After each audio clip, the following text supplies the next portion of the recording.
This is your wisdom mentor. This is Edwin Ajeh, all the way from J Town City. God bless you. So we are talking about accusation part 2. Come on, say it with me. Accusation part 2. Come on, say it one more time with me. Accusation part 2. Now, in the part 1, we talked about how that accusation is a charge or a claim that someone has done something illegal or wrong to you or anybody. We also saw accusation as an allegation or an action of accusing someone. There are many accusations in life, and these accusations are meant to destroy us, to hurt us, to make us to have pain in our hearts.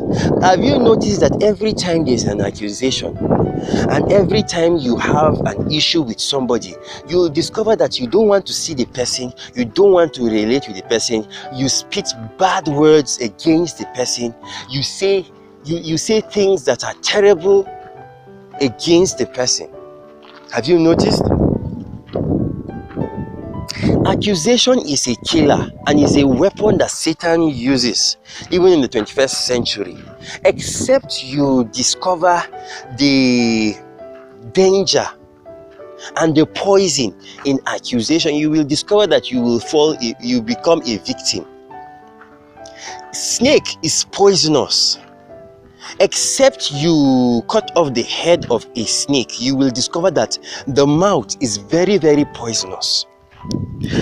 The poison in the snake's mouth, it is similar to accusation. You will discover that words of hatred begin to spread like wildfire. And sometimes, and many times, do you know that Satan uses believers to spread some kinds of news? You just begin to talk about people and spread some kind of accusation against them.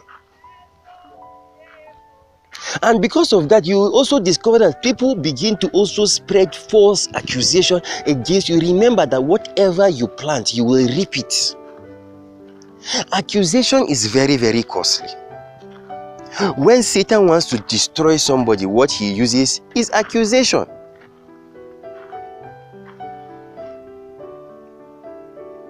There are various people that have been accused in this life. We see that Job was accused in heaven, and when he was accused, we saw the repercussion of his accusation. His wife turned against him, his friends came and accused him. He lost everything he had just because of accusation. Zechariah the priest was accused in heaven, and because of the accusation that was leveled before Zechariah, the Bible says that in Zechariah chapter 3, it says that Satan stood at the right hand of Zechariah and accused him. God had to rebuke Satan on behalf of the high priest. Don't be deceived. Satan is always there accusing you, accusing me, accusing everybody. You must learn how to handle accusation if you are going to go for. And there is no great person that was never accused. Job was accused. Do you know that Joseph was accused?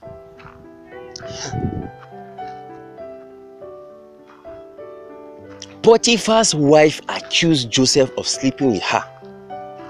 And because of that, Joseph was thrown into jail. How many of us are willing to go to jail because of an accusation? Let me tell you, accusation can either destroy you or give you a throne, or lift you. Joseph never said anything.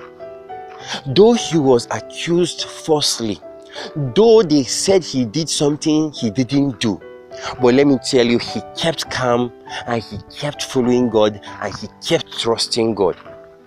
At last, he was vindicated. He was even given a position that was higher than Potiphar. Every time you experience accusation, God is about to lift you. But if you go around fighting your accusers, or you go around doing things of the flesh, you will discover that you will fight your battles yourself. But if you say nothing and you allow God, you will discover that God will bring you out of that sorrow. Daniel was accused also in Babylon. They accused him and placed him in the lion's den. At the end, you know what happened? Daniel chapter 6 verse 24. The king commanded the men that accused Daniel to be thrown in the lion's den. Daniel said nothing. Daniel agreed, and he allowed himself to be thrown into the lion's den. At the end, the people that accused him were pieces by the lions.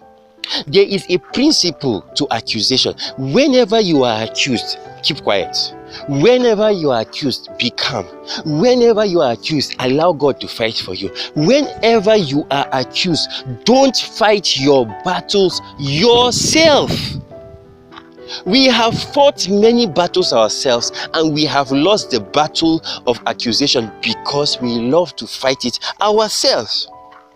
Do you know that the three Hebrew boys, Shadrach, Meshach, and Abednego, in Daniel chapter 3 verse 8, they were accused also.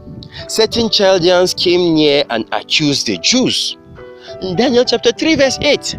And because of this accusation, they were thrown into the burning furnace that was lighted 7 times, heated 7 times, and then do you know that they were vindicated and promoted later?